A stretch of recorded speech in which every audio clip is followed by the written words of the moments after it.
and let's get started. Yeah, I'm so honored to introduce Dr. Cancio today. So this is a very special day for us in the Burn Center. This is an endowment that was created by Dr. Gibran to honor the legacy of Dr. Heimbach. Every year I try to say one thing about Dr. Heimbach, and among the many things he's known for, but one of his first experiences that he relayed to me as far as his exposure to burn was flying combat casualties out of Vietnam. And through that, he learned a lot about the care of burn patients. And also, I think we'll hear from Dr. Cancio some of the latest advances that have come about in the recent conflicts that we've been involved in. Dr. Cancio is just a very well-known person in the burn community. I've known Dr. Cancio for many years, and he's the professor of surgery in San Antonio at the Institute of Surgical Research. He's been there since 1995 and has trained there and stayed his entire career there. Dr. Cancio has served our country in many ways, including several deployments. I could tell you all his accomplishments. For example, I could tell you how he's publishing 10 to 20 papers every year, has grant research and all that stuff. It's just a total triple threat. But what I remember most from Dr. Cancio is that and I've read many of his papers over the years, is how much detail, how much precision there are in his work. And so I admire him for that and use him as a reference many, many times. So thank you, Leith, for being with us today and sharing your vast knowledge. Thank you, Tam, and I appreciate that introduction a lot. And I owe that precision in writing to Dr. Pruitt, who didn't allow anything else, quite frankly. Thank you very much for the privilege of giving the David Heimbach Visiting Burn Professor Lecture for 2021.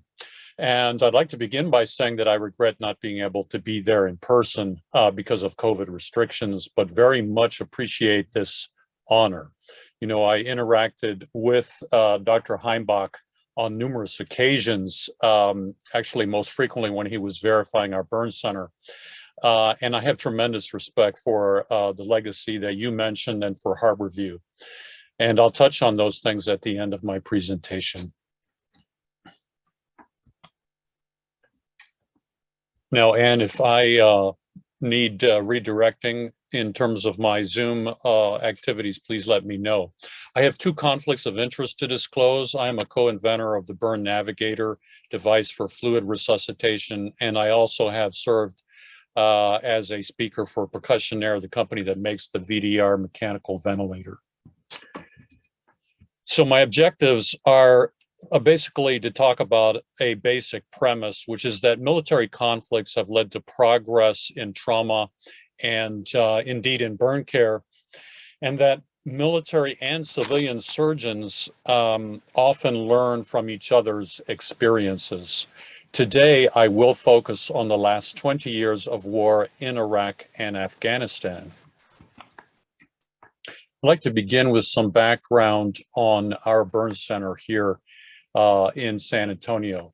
So the U.S. Army Burn Center is part of the U.S. Army Institute of Surgical Research. It had its origins during World War II as the Wound Study Unit at Halloran General Hospital in Staten Island, New York. That Wound Study Unit was led by Dr. Champ Lyons, a surgeon who had studied penicillin following the Coconut Grove nightclub fire in 1942 at the Massachusetts General Hospital, and who later worked with Dr. Edward Churchill to introduce penicillin into the care of combat casualties in the Mediterranean theater. And I think that history is important in order to understand how we evolved into a burn center. It was established then as the Surgical Research Unit at Brooke Army Medical Center here in San Antonio, Fort Sam Houston, Texas in 1947 to continue the study of patients with infected wounds. In August 1949, the Soviet Union detonated their first atomic bomb. In response, the SRU was tasked with focusing its activities on the care of burn patients. So today, we are part of the U.S. Army Medical Research and Materiel Command, which is actually located not here, but at Fort Detrick, Maryland, near Frederick, Maryland. We are the only burn center in the Department of Defense, and we also provide its only burn flight team, which you alluded to in the introduction about Dr. Heimbach.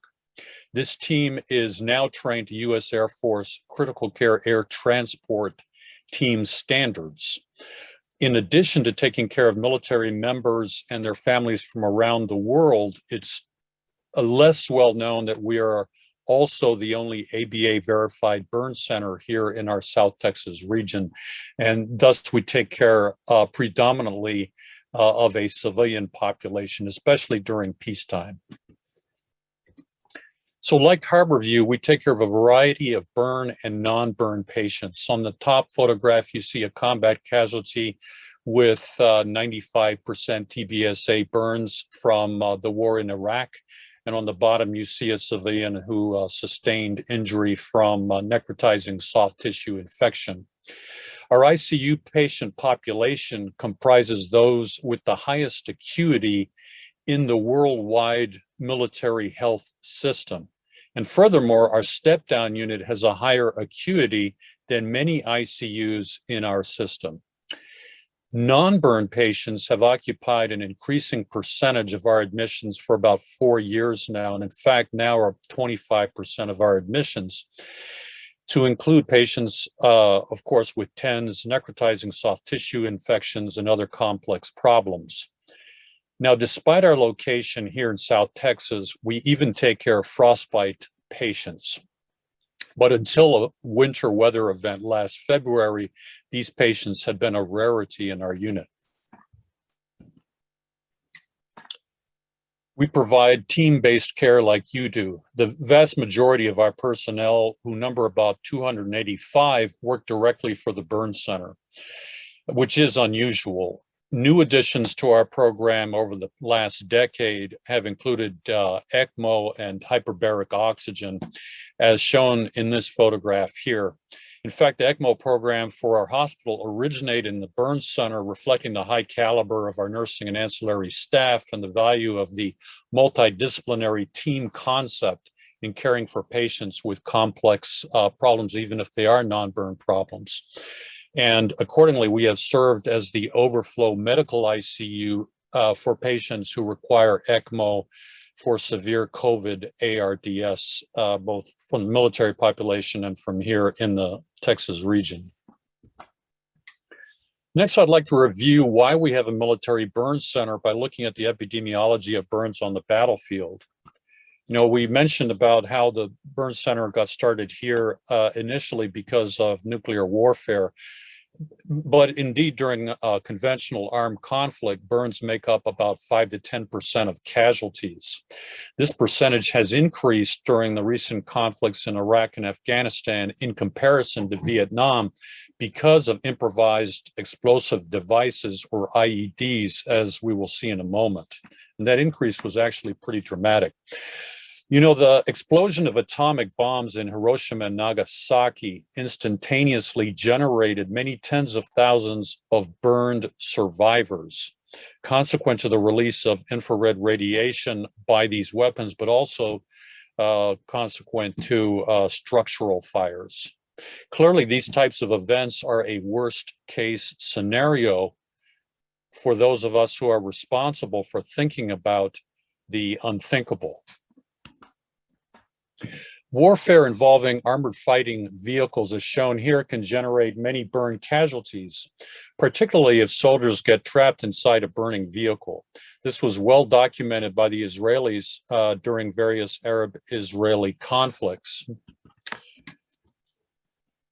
Also, we have not experienced large-scale war at sea since World War II. We have experienced some individual events, but we need to remember that these types of battles are likely to generate large numbers of burn casualties, often in combination with mechanical trauma, inhalation injury, and contamination, for example, with fuel.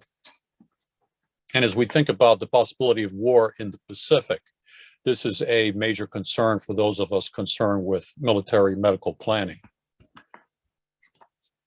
During the recent war in Iraq, we saw widespread use of IEDs against our forces, which then spread to the war in Afghanistan. When an IED is deployed against troops in vehicles, there is a high risk that these personnel will be trapped, experience both burns and mechanical trauma, and sustain an increased risk of inhalation injury.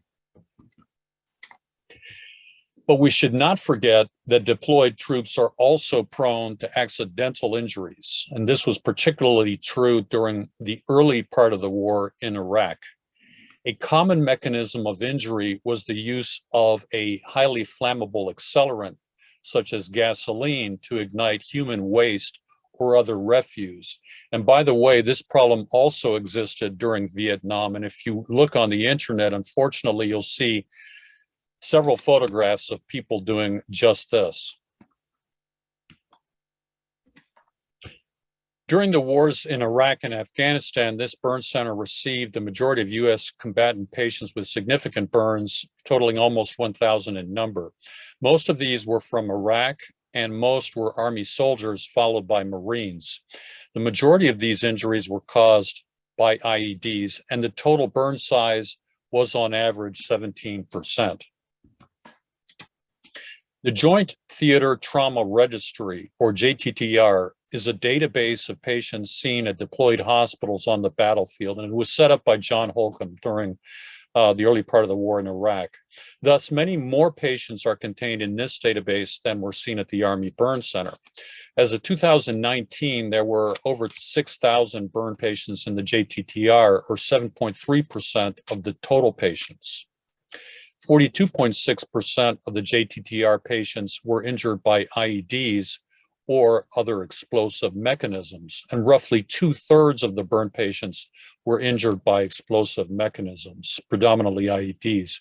Thus, explosive mechanisms with the potential to cause complex burn and non-burn injuries, that is to say combined injuries, were common on the battlefield.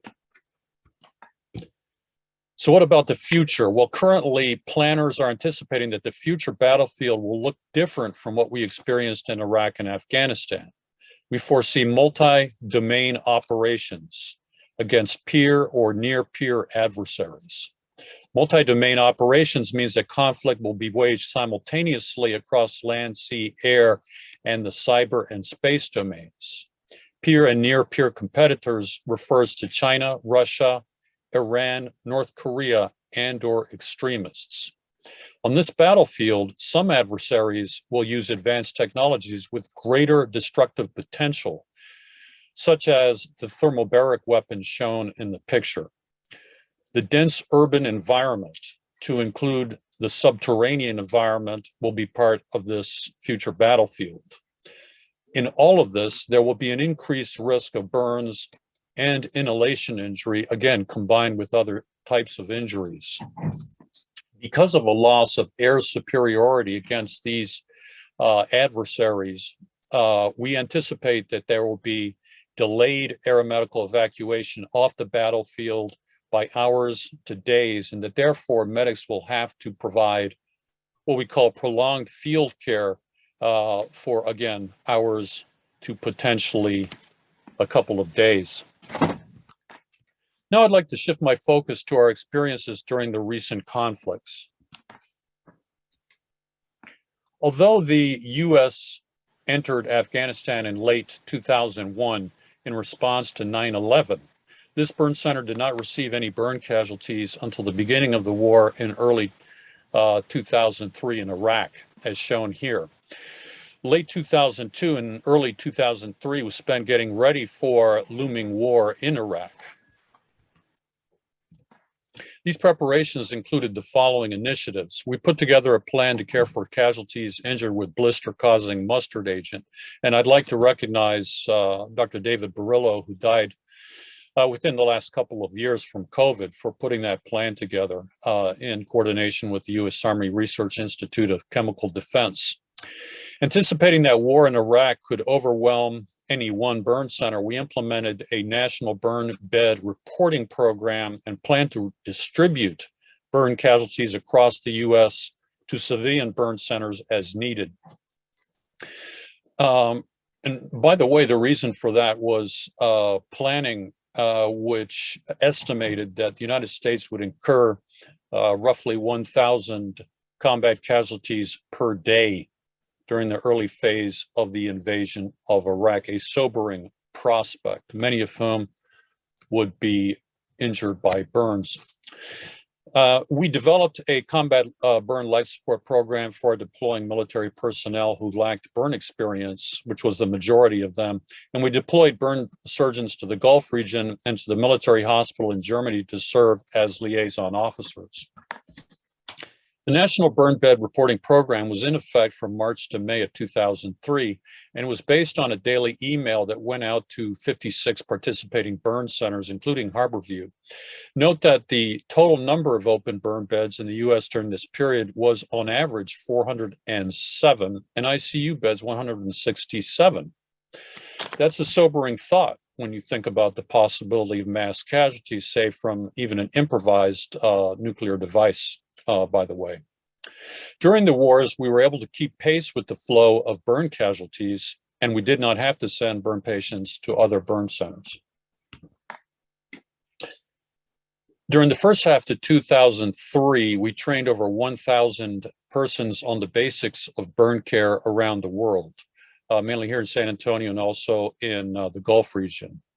This was an effort to expand on the concepts in courses like advanced burn life support by talking about military specific problems, mustard agent, white phosphorus burns, aeromedical evacuation off the battlefield, care past the first day post burn, and what to do in austere or resource limited conditions.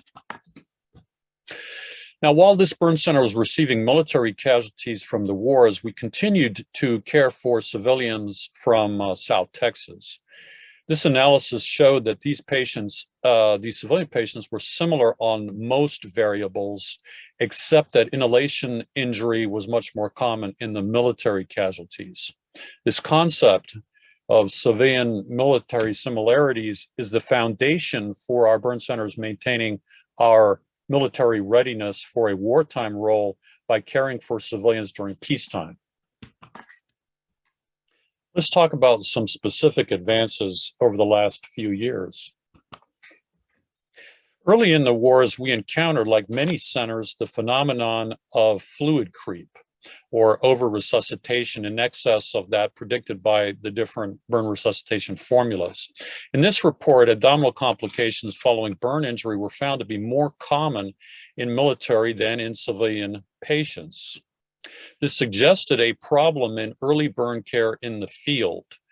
Both abdominal compartment syndrome, a consequence of over-resuscitation, and ischemic bowel, which could be, in some instances, a complication of under-resuscitation, were seen. And there was also some overlap between the two entities.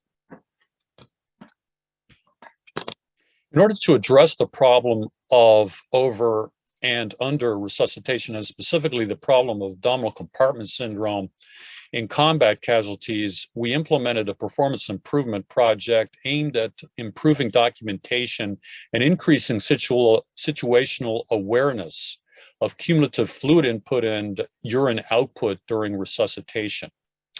This project took advantage of the newly erected Joint Theater Trauma System, which was conceived by Colonel John Holcomb as the fastest way to implement PI on the battlefield, modeled on civilian trauma systems.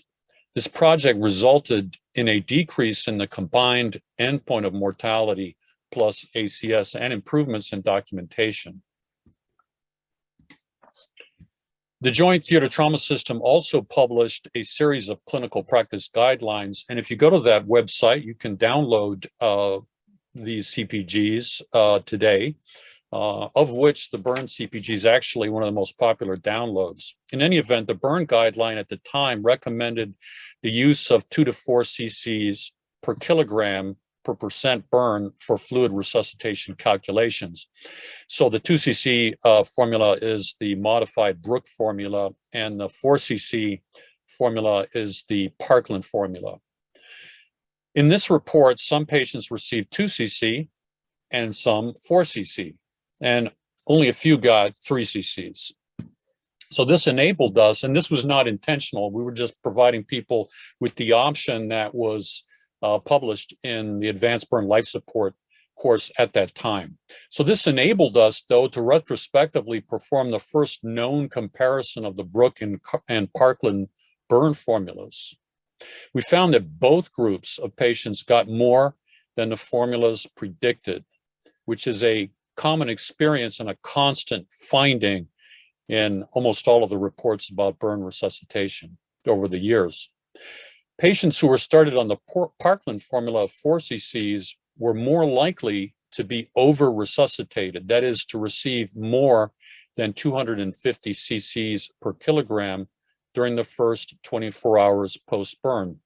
That is to say, to exceed the so-called IV index, which increases risk for abdominal compartment syndrome. And since then, the 2 cc formula has been more widely accepted around the country. However, recognizing that these calculations required some math and are cumbersome in actual practice, we also published a simplification of the formulas called the rule of tens. It is for adults only, and it does provide an estimate that is somewhere between the Brook and Parkland formula estimates for most patients. It's kind of weighted towards the Brook estimate of 2 cc's. And this is the formula we use, again, for adults only at the present time.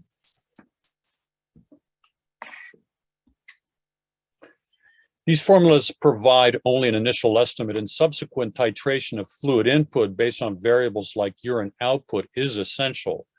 To aid in this task, we developed software for burn resuscitation decision support. This system predicts the next hour's urine output based mainly on the trend in the urine output for the last 3 hours, and recommends a new lactated Ringer's infusion rate in order to bring the next hour's urine output into the target range of 30 to 50 cc's per hour. So it may keep you the same LR rate, it may go up on the LR rate, or it may go down on the LR rate to try to maintain that target urine output. In this study, use of the decision support system was compared to historical controls, and it was associated with a lower resuscitation volume, lower mortality, more frequent time within the urine output target range, and more ventilator-free days. The next topic is wounds and infection. So during the war years, we continued to perform autopsies on the majority of our patients dying in our center. The leading causes of death, as in most other series, were infections of the wounds and of the lungs. Infection was more commonly a cause of death in military casualties, to include fungal infections and multiple drug-resistant gram-negative organisms. In the older, less fit civilian patients, cardiac and renal causes of death were more common than in the military population. Fungal wound infections have continued to challenge us.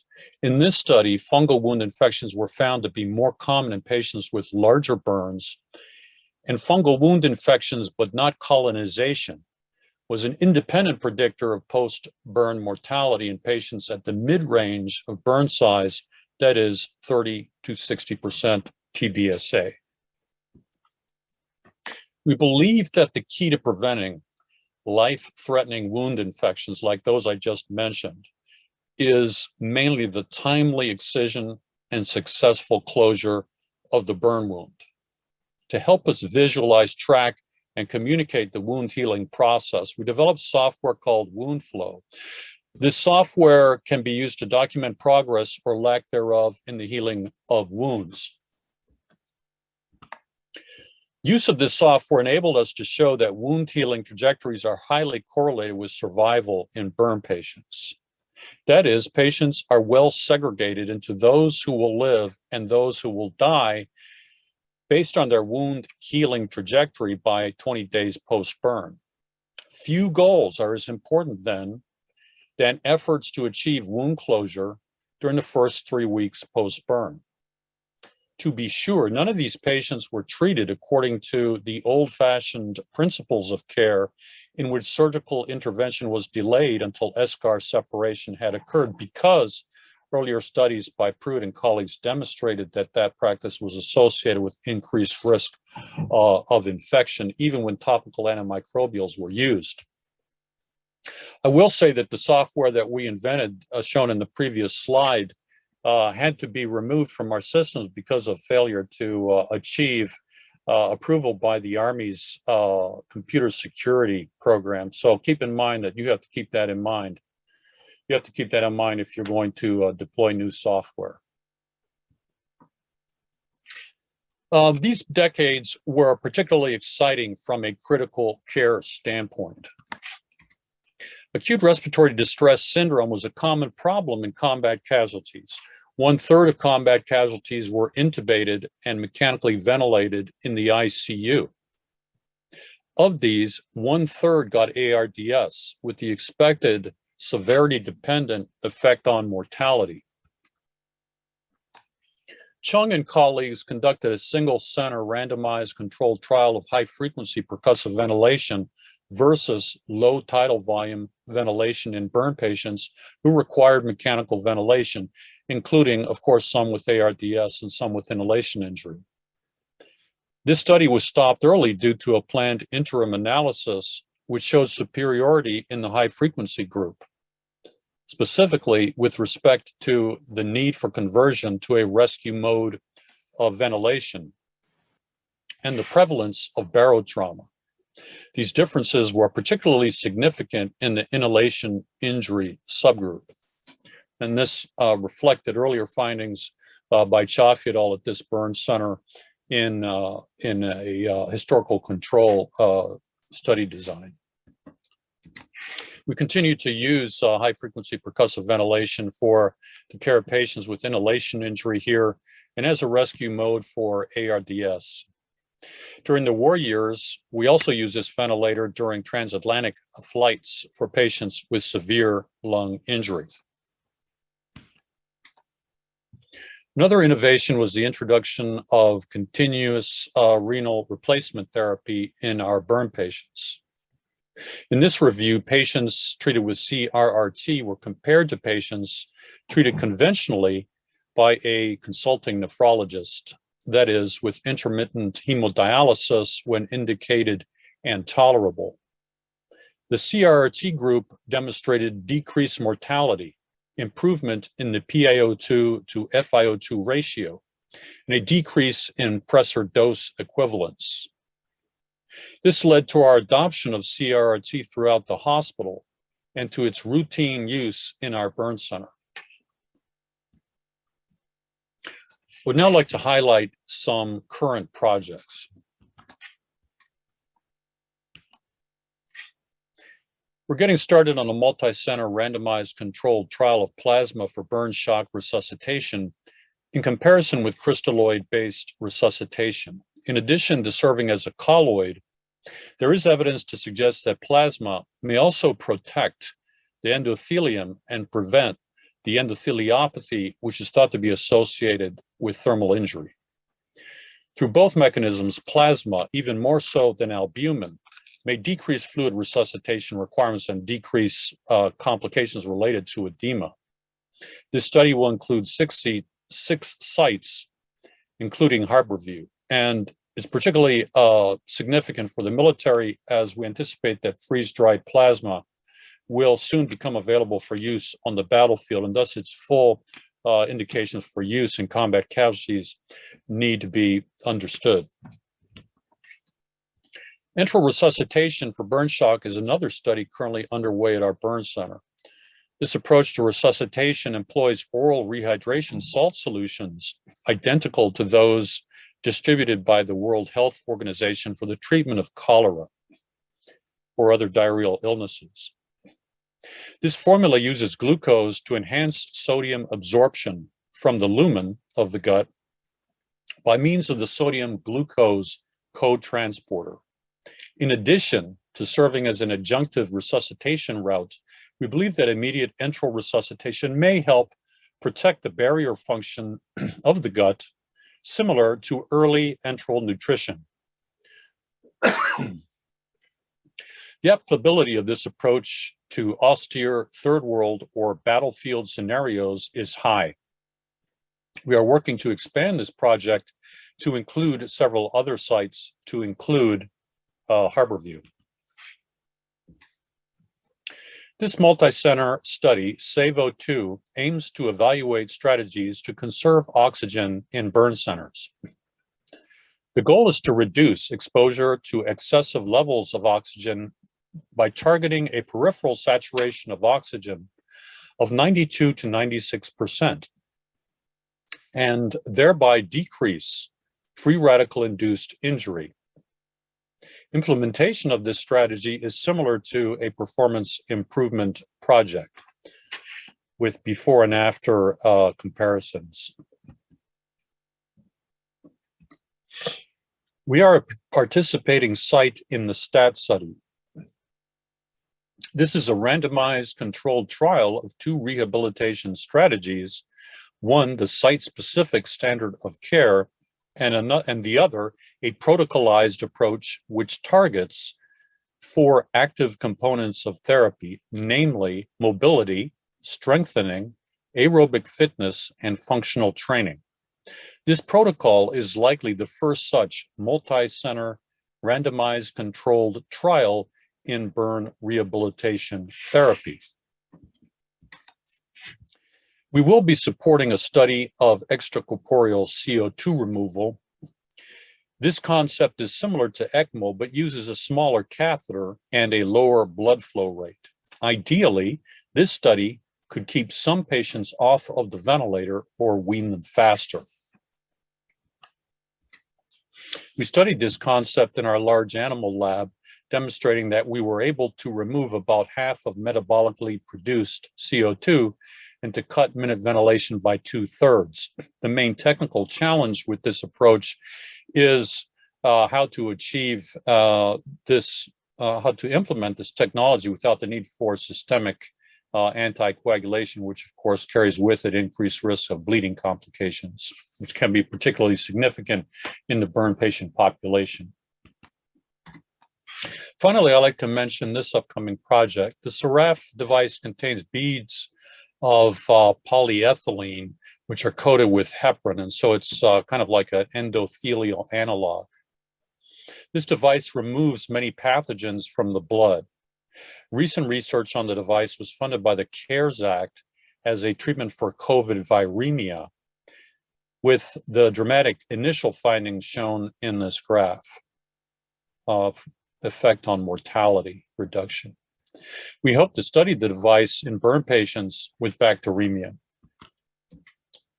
In closing, I'd like to mention a few things about Dr. David Heimbach.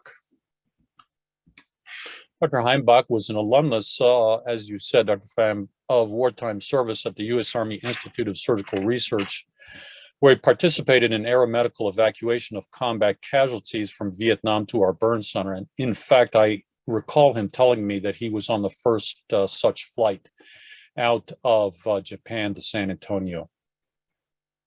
That would have been in 1966. Following that service, he completed his residency at Parkland in Dallas. He was the director of the Harborview Burn Center for about a quarter century. He was the recipient of numerous accolades, including the presidency of the ABA and of the International Society for Burn Injuries. His presidential address to the ABA in 1988 was called "We Can See So Far Because," and highlighted the contributions of previous ABA presidents. He then made some predictions for the next 10 years. That is, what he thought we might experience in burn care by 1998. Those are shown here. Some of these have come true and some have not. We accept early burn excision now. We have a permanent dermal substitute, Integra, which Dr. Heimbach was instrumental in researching. We lack growth factors to speed healing. We do have national nursing and rehab curricula in the form of a certification process. True, we do not have a magic bullet for edema, but we certainly have made progress on hypermetabolism. We don't have cutaneous sensors, but we have made progress on treatment, if not prevention, of scars.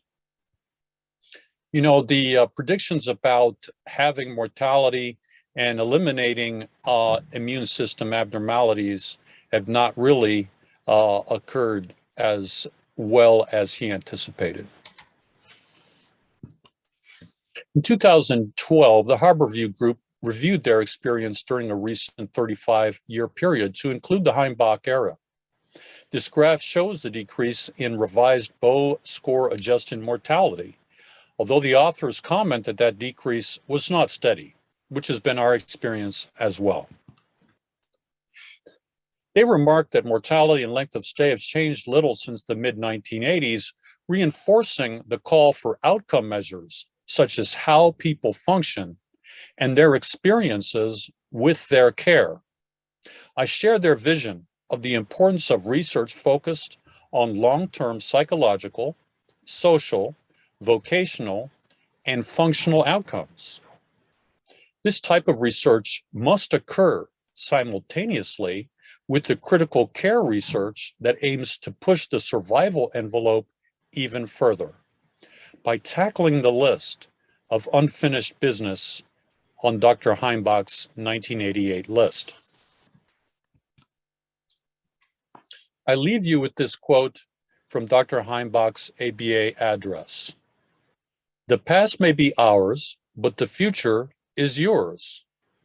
Into your hands the torch is passed, and I rest secure knowing upon whose shoulders our future generations will stand in order to see so far." Thank you again, and I will be happy to answer any questions. Thank you, Dr. Cancio, for just an amazing talk. And I guess I can turn off my other way I signed on.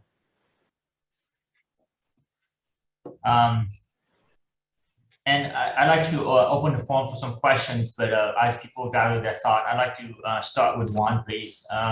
You mentioned that the prolonged field care was going to be the way of the future, and you told us a number of things to help stabilize the patient. But at about 24 to 72 hours, you get you abut against the need for surgical therapy. And if you're still in the field, how would you envision stabilizing the wounds in the patients at that point without surgical therapy necessarily available? Well, first of all, the concept of prolonged field care, in my view, is a huge problem. I will admit to being a skeptic about prolonged field care. And we have we have vast experience that demonstrates the importance of early arrival of critically injured patients to a trauma center. And during the last wars in Iraq and Afghanistan, more so in Iraq than in Afghanistan, we were able to achieve extremely rapid arrival of casualties to a Role 3 or combat surgical hospital. So, combat support hospital, where life-saving resuscitation, transfusion, surgery, antibiotics, multi-specialty care, etc., is routinely performed. So when we try to do something other than that, we're really in unknown territory from the standpoint of quality of care. We're faced with enormous obstacles. In the trauma world, we speak about the golden hour. Whether or not the golden hour is precisely and exactly correct, nevertheless, I think we can agree that early arrival is important. So now we're talking about the golden day during prolonged field care. If we can only extend that golden hour to a golden 24 hours, that'll be great, because we should be able to evacuate patients by one day after injury. Now, you and I know just how difficult it's going to be to take care of somebody who's got a severe life-threatening injury of the sort that we've discussed. And we're talking about not you or me taking care of this patient on the front lines, Fortunately, I think you would agree. We're talking about a medic who's had a few months of training. So it's a huge task. But having said that, I think there are some things we can do better in the pre-hospital environment if indeed we have to provide prolonged field care. For example, uh, we can't ask medics to carry jars of Silvadene and sulfamylon cream. Can we do something with cerium-based topical antimicrobials to help stabilize that wound and turn that eschar into something that would be more impervious to contamination? Well, certainly in Europe, we have the availability of flamocerium, which is a combination of cerium nitrate solution and Silvadene. But it's not available in the United States. And again, it's a cream. So research is being done here by Dr. Kai Leung in animal models to develop a dressing that's based on cerium nitrate or a combination of cerium and silver. So perhaps that would be a lightweight product that could be carried by medics and would provide more protection to the wound than commonly would be available, say, from silver nylon or something like that alone. So that would be the wound issue. The resuscitation issue is a huge problem. You can't, if you're going to give somebody 20 liters of lactated ringers, for example, during resuscitation of a major burn, that's not going to happen if it's coming out of a medic's rucksack. You're going to have to do something else. So that's why we're interested in the possibility of using the enteral or oral resuscitation, because the materials, the package of salt is really lightweight, and you can add it to canteen water. Again, plasma, freeze-dried plasma. If there's a way to reconstitute is probably a weight and cube saving option. What about the patient who needs more advanced critical care, like mechanical ventilation and this type of thing? That's a huge problem. I don't have a great solution to that at present. So we have, in conclusion, we have some very real challenges in that particular scenario.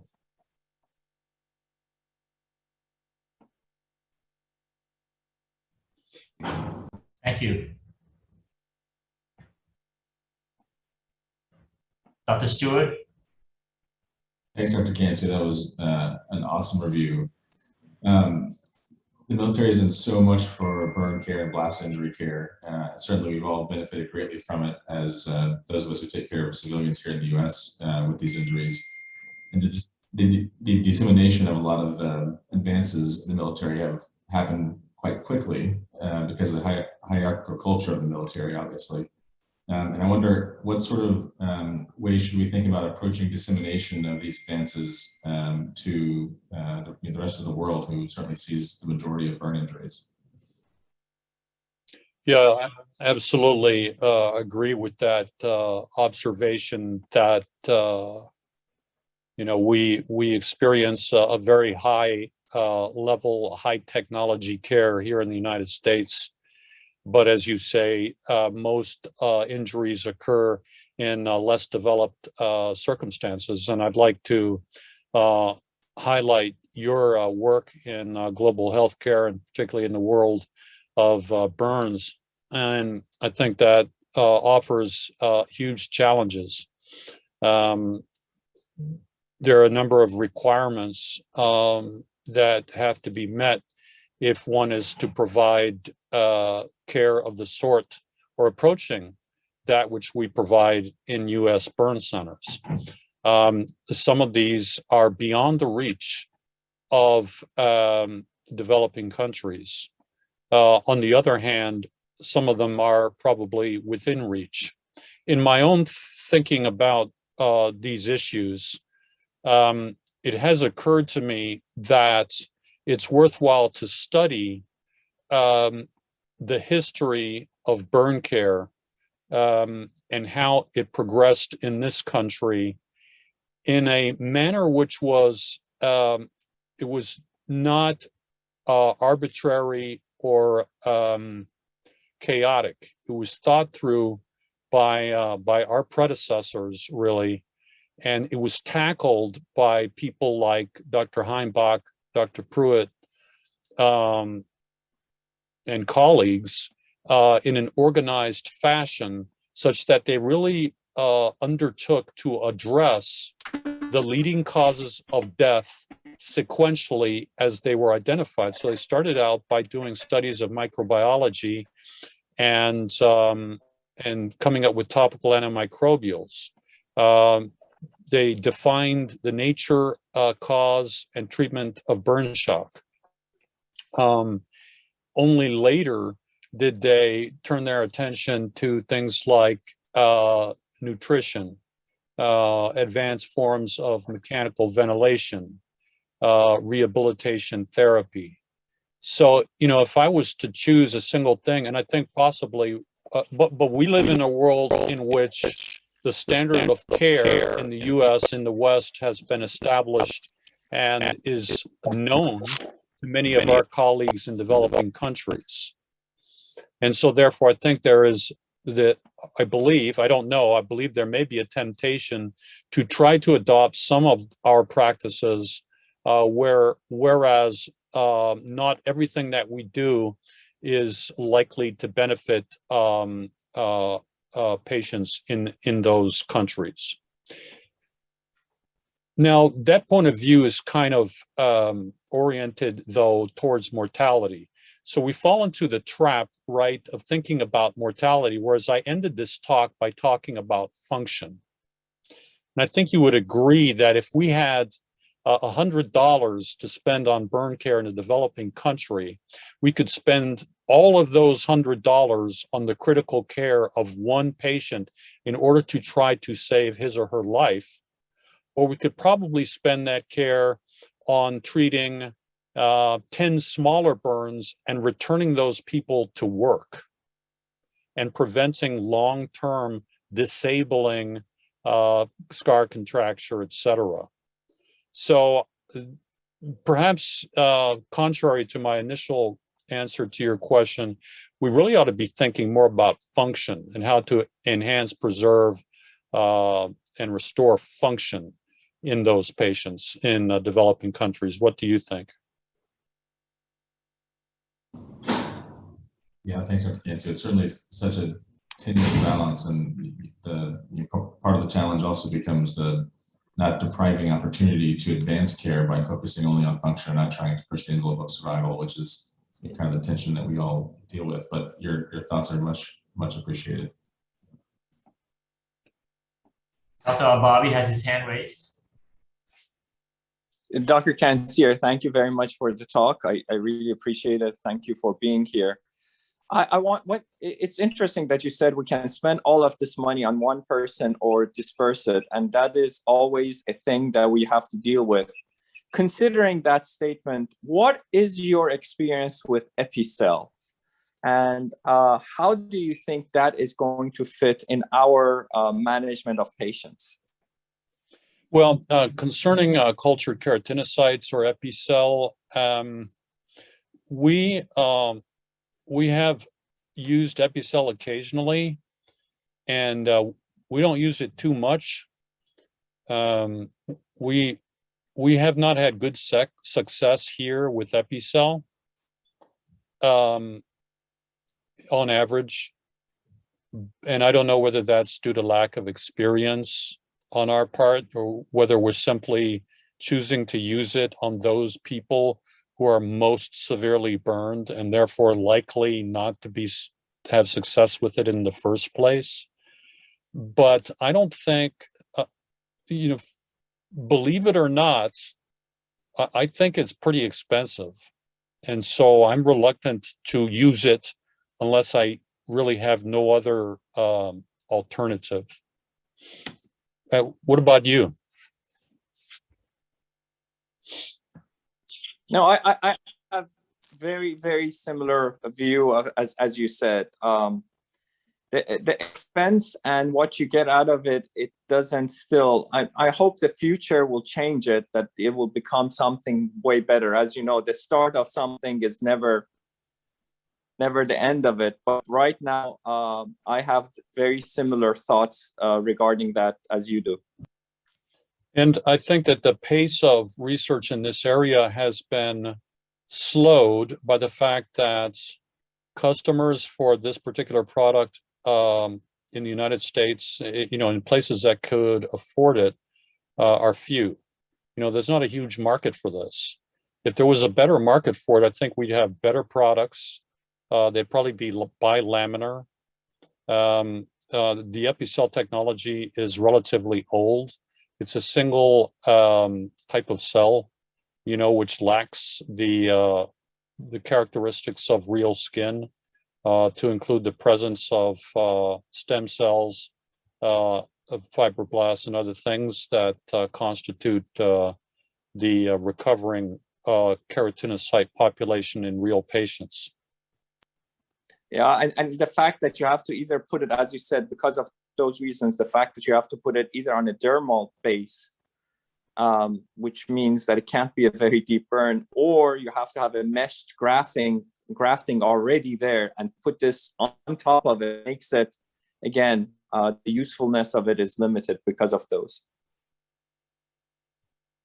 Yes, I agree. I mean, I think that in our practice here, in this burn center, the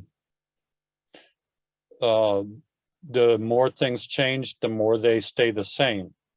Our approach to patients with massive burns is early excision, placement of cadaver allograft, use of available autograft donor sites to close wounds in a Alexander technique, i.e. sandwich technique with autograft meshed 3-to-1 or 4-to-1 and allograft overlay. Our topical antimicrobial strategy for patients with massive burns has gone round and round, but largely now is the same as it was when I first started working here. To be sure, treatment of smaller wounds has totally been transformed by the availability of certain products like silver nylon or Mepilex AG and all that, all those things. And we've greatly decreased our length of stay and do a lot more outpatient care. But the massive burns, the tried and true methods are the same, virtually the same, with a couple of refinements. And we continue to be vexed by those fungal wound infections in the occasional patient, quite frankly. I would say one thing that came out of the war years was Steve Wolf was the director here for a number of years as a civilian, the first civilian to have this job. And he brought with us experience from Galveston in the early massive excision of burn patients that had been established there by David Herndon. And so, whereas previously we might excise 20% of an adult at a time, with these young combat casualties, we learned to excise up to 80% at a time. Now that's, don't do this at home. You got to have a bunch of surgeons and a bunch of anesthesiologists and a bunch of blood to be able to accomplish that.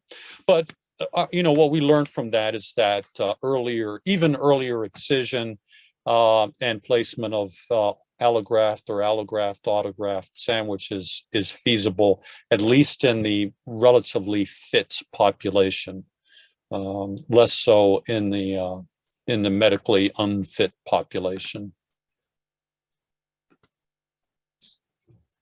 And, I don't know what your experience there is, but I've been amazed, and we probably should study this, but I've been amazed by sort of the decline in basic level of medical fitness in our population, in our civilian patient population over the years. I mean, it's rare to get a young person with extensive burns here who is fit, doesn't have diabetes, and is not abusing some kind of substance. And it certainly increases the challenge of taking care of these types of patients. And it causes us to alter our surgical strategy a little bit from what we could do with young soldiers and Marines.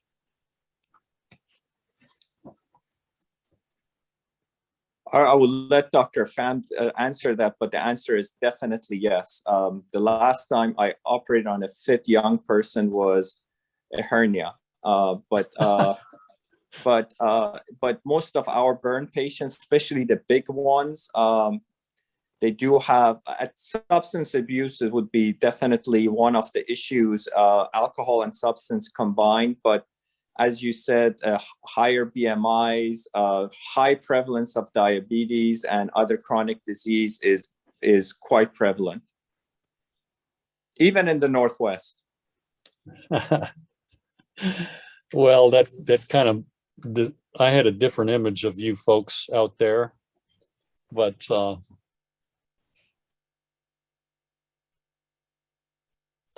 you know, one of the things that Dr. Stewart mentioned about how to do a better job in advancing burn care in the developing world, you know, it comes to mind that the patient population that gets burned in other countries is probably a good deal different.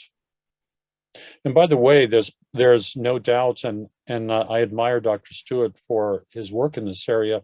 There's no doubt opportunities to advance not just the care of in other countries, but also to advance our understanding of burn care by doing research in other countries. And I wonder, Dr. Stewart, what your views on that are. Yeah, just to answer briefly before we're out of time. You're totally right. I mean, for certain conditions where either we have to de-implement activities that we have ingrained in the cultures of our care, we need to kind of back study both a condition or intervention that makes great sense. And certainly for burns, which is a relatively rare condition in the United States, it's a very, very high incidence condition in most of the world, particularly larger injuries amongst children and women due to energy poverty and cook stove-related injuries. So it does definitely have a different epidemiology, but does also serve as a population that both needs advances in care and allows us to benefit burns as a field more broadly. Yeah, you know, during my deployment to Iraq more so than Afghanistan, we saw a lot of civilian casualties, and most of those casualties, to include with burns, were from attacks, terrorist attacks, indiscriminately targeting civilians, of course, military with civilian collateral damage. You know, it pretty much didn't matter. But also we saw plenty of individuals who were burned in the household, cooking fires, propane gas explosions, other accelerant explosions, et cetera, et cetera. And it really highlighted for me the importance of being able to take care of civilians and to include civilians, and the importance to me really of burn experience for the general surgeon, for training of general surgeons, especially if those surgeons have plans to be in the military or to take care of people in developing countries. If it's okay to conclude, Dr. Wood, we are at time. Thank you so much, Dr. Cancio. I'd just like to present you both your certificate. Thank you. We will also mail you your honorarium and this, of course, beautiful paperweight in the mail very soon. For the rest of the audience, I just want to let you know that we are not done with our conversations with Dr. Cancio. We'd like to reconvene again at 8 o'clock our time here in order to hear a few presentations from our surgical trainees in particular. And so thank you so much for joining. We had like 135 people on the line at the peak. So this was a great session. Thank you very much. Thank you. Yes. So I'll see you in half an hour then. Yes. Thank you, Dr. Cancio.